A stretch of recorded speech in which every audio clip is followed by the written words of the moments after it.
첫 번째, 최근 주택담보대출 금리 하락의 배경, 금리 인하. 주요 은행들의 주택담보대출 주담대 금리가 한 달 사이 0.3에서 0.4%포인트 하락했습니다.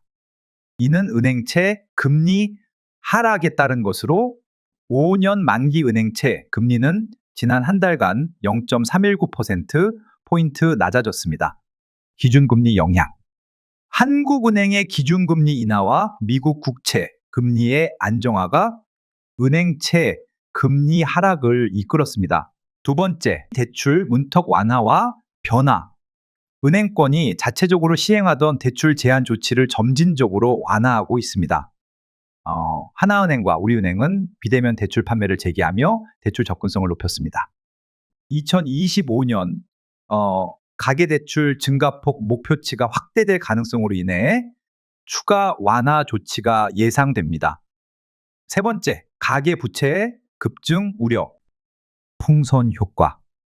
은행 대출 제한이 완화되기 전에 이 금융권에서 대출 수요가 급증하며 월간 증가액이 3조 2천억 원으로 4년 만에 최대를 기록했습니다. 사가계 대출 관리 완화의 배경, 주요 시중은행들이 연말을 맞아 가계대출 상품 판매를 재개하고 있습니다.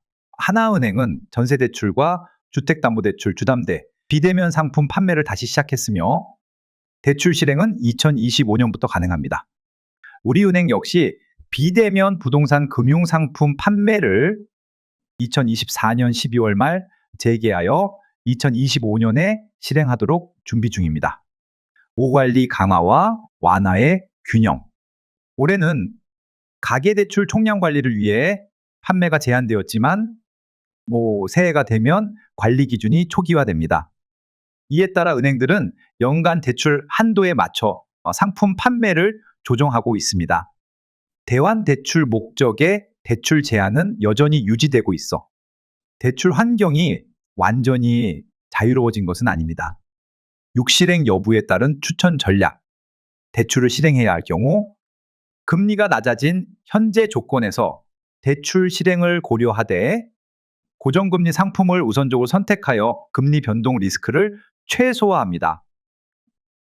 실거주 목적이나 장기적 안정성을 고려한 부동산 매수를 중심으로 접근합니다.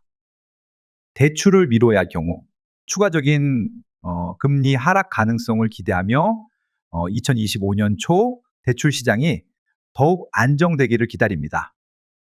정치적 불확실성과 시장 안정화 이후 매수 타이밍을 노립니다.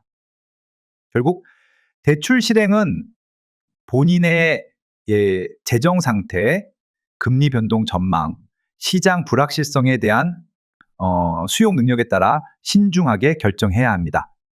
장기적 관점에서 안정성을 우선시하는 전략이 중요합니다. 누구도 가르쳐 주지 않지만 꼭 해야 하는 일. 나에게 가장 가까이 있지만 멀게만 느껴지는 일. 남들보다 빠르게 시작하는 것이 유리한 일.